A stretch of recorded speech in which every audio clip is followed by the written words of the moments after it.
Operation सिंदूर के दौरान भारतीय सैनिक अपने शौर्यता को दिखाते हैं। सर्विलांस रूम से पाकिस्तान की हर हरकत पर नजर रखी जाती है। उनकी एक एक पोस्ट की हर हरकत सेना के हाई टेक्निक कैमरा से सर्विलांस रूम में रिकॉर्ड हो रही थी। हथियारों के साथ इस कैस्पर गाड़ी के साथ हम मौजूद हैं। हर तरह के ऊंचे पहाड़ी रास्तों का इस्तेमाल ये गाड़ी करती है। और यही नहीं, इस गाड़ी पर जो मौजूद जवान आपको दिख रहे हैं पूरी तरह से मुस्तैद है। और नजर कहाँ है? एलसी पर। नजर कहाँ है? पाकिस्तान की हर उस पोस्ट पर जिसको ध्वस्त किया था और आगे भी जिसको टारगेट बनाकर रखा हुआ है। भारी भरकम हथियारों से लैस ये जवान जो हैं, इनकी नजर 24 घंटे पाकिस्तान की हर उस नापाक साजिश पर होती है जिसको नाकाम करने की कोशिश ये जाबाज जवान हमेशा करते आए हैं। इस गाड़ी की खासियत क्या है कि किसी भी तरह के रास्तों पर ये गाड़ी जो है वो पहुंच जाती है। फुल फ्लेज हथियारों का जखीरा इस गाड़ी में है। 4 से 5 जवानों के बैठने की इस गाड़ी की क्षमता है। और यही नहीं, सिर्फ ये तो गाड़ी की पोस्ट है, गाड़ी पर ये अत्याधुनिक हथियारों के साथ अपना मोर्चा संभाले हुए हैं। लेकिन आप तस्वीरों में देखिए किस तरीके से यहाँ पर भी चौकस नजरों से चौकन्ने रहकर हर तरफ नजर बनाई हुई है। अब यहाँ जाएंगे और आपको दिखाने की हम कोशिश करेंगे कि किस तरीके से पोजीशन इस जवान ने संभाली है, किन हथियारों का इस्तेमाल इन्होंने उस दिन किया था, ये हम उनसे जरूर जानेंगे। लेकिन बता दें, ये वो भारी भरकम हथियार हैं। हथियार कहाँ है, पोजीशन कैसी है और हथियार का मुंह कहाँ पे है, मतलब पाकिस्तान पे।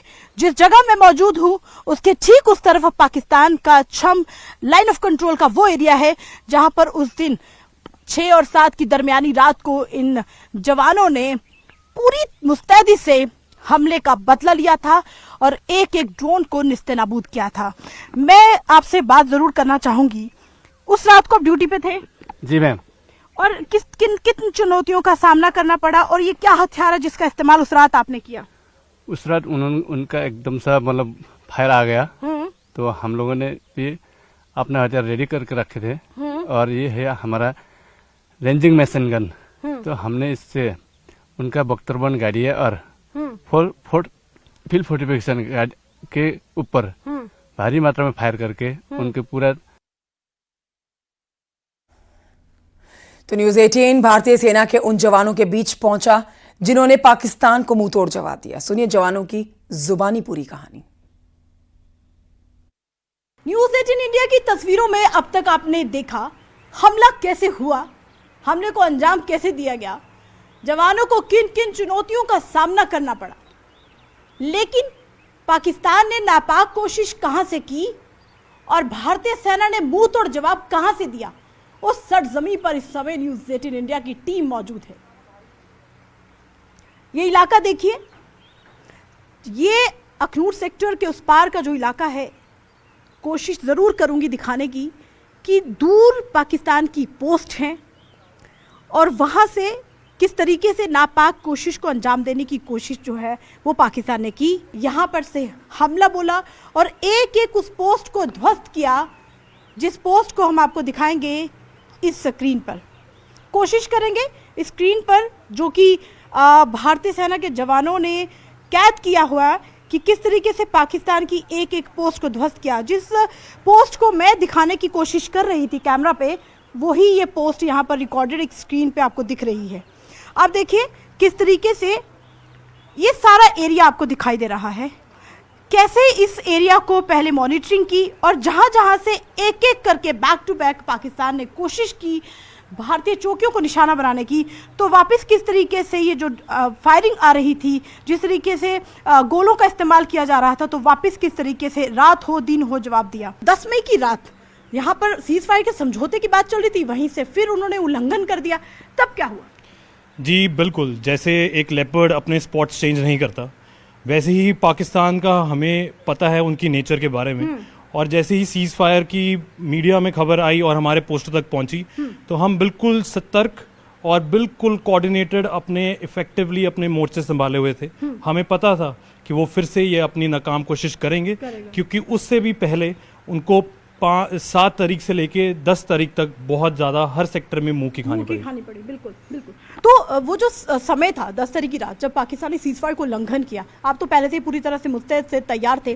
किस तरीके से हमने देखा कि एलसी के बहुत ज़्यादा दूर नहीं है, 2.5 किलोमीटर का हवाई ट्रैवल है और ज़्यादा फासला दूर नहीं है, और क्या मुश्किलें आई? जी, मुश्किलें एक फ़ौजी के जीवन में मैं समझता हूँ जितनी वो ट्रेनिंग करे उतनी कम आती हैं, और मैं अपने आप को सौभाग्यशाली मानता हूँ कि उस दिन मैंने इंडियन आर्मी के जवानों को, जेसीओस को कमांड संभालते हुए और मुकर्रर उनकी पोस्टों के ऊपर बिल्कुल पिन पॉइंट प्रिसीजन के साथ, कोऑर्डिनेटेड एफर्ट के साथ, अपने बटालियन सपोर्ट वेपन्स के साथ उनके ऊपर ताबड़तोड़ फायर बुलाते हुए हमने उनको देखा। मैं आपको ये बताना चाहता हूँ, पहलगाम इंसिडेंट का जो आक्रोश था वो ना ही सिर्फ हमारे देश में बल्कि हमारे इंडियन आर्मी के सारे रैंक्स के ऊपर था, और जिस हिसाब से उन्होंने अपनी नापाक कोशिश बाकी सभी इलाकों में की, यहाँ पर भी उनको बहुत मुंह की खानी पड़ी। उनके राउंड हमारे पोस्टों के दाएं बाएं बिल्कुल बेतरतीब गिर रहे थे और काफ़ी राउंड उनके ब्लाइंड भी हुए। तो अब उस पोस्ट से आपको ग्राउंड रिपोर्ट दिखाते हैं जहां से मोर्टार गन से सीधा दुश्मन की पोस्ट को उड़ाया गया था। जवानों ने पाकिस्तान को धूल चटाने की एक पल की जानकारी न्यूज़ 18 के साथ साझा की है। 10 मई का वो दिन जब भारत पाक सीज़फायर समझौते पर बात चल रही थी, तो पाकिस्तान ने फिर सीज़फायर का उल्लंघन किया था। उस वक्त सबसे पहले मोर्चा किसने संभाला था, गोली का जवाब गोली से किसने दिया था, वो जाबाज जवान इस समय हमारे साथ मौजूद हैं। मैं सबसे पहले तो मुझे लगता है कि मैं ये सवाल आपसे ज़रूर करूँगी, जब ऐसा टाइम आपने देखा कि सीज़फायर का उल्लंघन हुआ, पाकिस्तान ने एकाएक फायरिंग करनी शुरू कर दी, आपने भी जवाब दिया, सबसे आगे आप थे, एज़ पर इन्फो आप आगे थे और आपने भी फायर खोला, तब एक पल के लिए लगा कि फैमिली की याद आई, सामने कुछ दिखा? हम जैसे एक जवान है तो हमारे लिए सबसे पहला जो धर्म है वो है देश, लेकिन उसके साथ है तो हमें अपनी फैमिली बच्चों की याद भी आती है। लेकिन जब याद आती है तो बस हम तो उन्हें याद करते हैं और गुनगुनाते रहते हैं। तो वो गुनगुनाते जो है हमें भी सुनाइए। हाँ ठीक है। कि है गुजरने वाली हवा बता, मेरा इतना काम करेगी क्या, मेरे गाँव जा मेरे दोस्तों को सलाम दे, मेरे गाँव में है जो वो गली जहाँ रहती है मेरी दिलरुबा, उसे मेरे प्यार का जाम दे, उसे मेरे प्यार का जाम दे। संदेश आते हैं हमें तड़पाते हैं, जो चिट्ठी आती है वो पूछे जाती है कि घर कब आओगे, कि घर कब आओगे, लिखो कब आओगे, कि तुम बिन ये घर सूना सूना है। और आइए आपको भारतीय सेना के उस पोस्ट से रिपोर्ट दिखाते हैं जहां से पाकिस्तान के एक के बाद एक कुल 4 पोस्ट को धुआं कर दिया गया था। न्यूज़ 18 इंडिया ने उन जवानों से भी बात की है जिनका उस दिन सिर्फ और सिर्फ एक ही मकसद था, इस बार पाकिस्तान को बुरी तरह से बर्बाद करना। क्रूज सेक्टर के कैंप के अंदर हैं और उस सर्विलेंस रूम के अंदर है जहां पर से पाकिस्तान की एक एक पोस्ट, एक एक अड्डों पर भारतीय सेना के जवानों ने अपनी पैनी नजर बनाई हुई थी, क्योंकि पाकिस्तान पर भरोसा नहीं कर सकते। उन्होंने सीज फायर का उल्लंघन किया तो वापस जवाबी में मुंह की खानी पड़ी, लेकिन कैसे खानी पड़ी, किस तरीके की तैयारी थी, वो आपको बताएंगे। जो पीछे आप स्क्रीन लगी देख रहे हैं, ये सर्विलेंस रूम में स्क्रीन्स हैं, लेकिन सबसे पहले दिखाएंगे पाकिस्तान की वो पोस्ट जिसको बहुत ही करीब से मॉनिटर किया जा रहा है भारतीय सेना के जवानों की तरफ से। कोशिश करेंगे स्क्रीन पर से स्क्रीन दिखाने की कि किस तरीके से ये जो पोस्ट है ये पाकिस्तान की पोस्ट है। एक पोस्ट है और यहाँ पर ही लॉन्च पैड होते हैं, यहाँ से आतंकी जो हैं वो अपने लॉन्च पैड पर ट्रेनिंग कैंप चलाते हैं। एक पोस्ट ये है, एक पोस्ट ये है, और पोस्ट के साथ उन्होंने भी बंकर बनाए हुए हैं। और याद होगा आपको कि जब ये पोस्ट, हम इन पोस्ट की तस्वीरें पहले भी न्यूज़ 18 इंडिया पे दिखा चुके हैं, और इन्हीं पोस्ट, इन्हीं तस्वीरों, ये जो आप देख रहे हैं, यहाँ पर से आतंकियों के अड्डे चलते थे, यहाँ पर से लॉन्च पैड होते थे, और इन्हीं मस्जिदों के पास जो है वो ट्रेनिंग करते वहाँ पर रहते थे।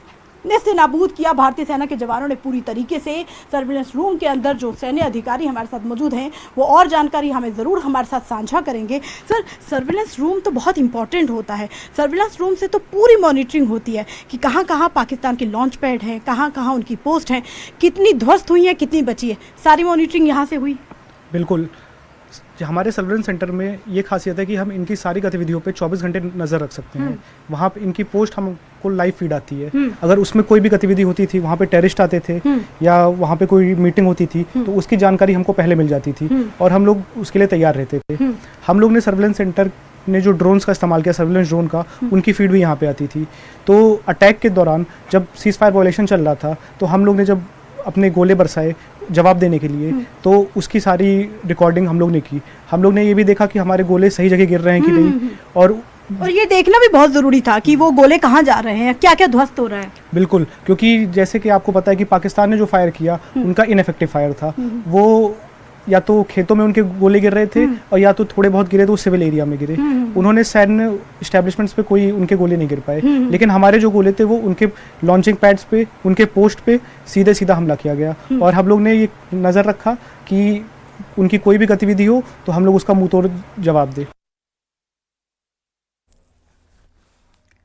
Army chief general Upendra Dwivedi ने कल राजस्थान के जैसलमेर बॉर्डर के लोंगोवाला पोस्ट पहुंचे और जवानों से उन्होंने बातचीत की। आर्मी चीफ ने ऑपरेशन सिंदूर की सफलता में उनकी भूमिका के लिए बधाई दी उन्हें और उनका हौसला बढ़ाया। आर्मी चीफ ने सेना की कोणार्क कोर को, वायुसेना और बीएसएफ के साथ मिलकर जैसलमेर से कच्छ तक पाकिस्तान को मुंहतोड़ जवाब देने के लिए शाबाशी दी। इसके साथ ही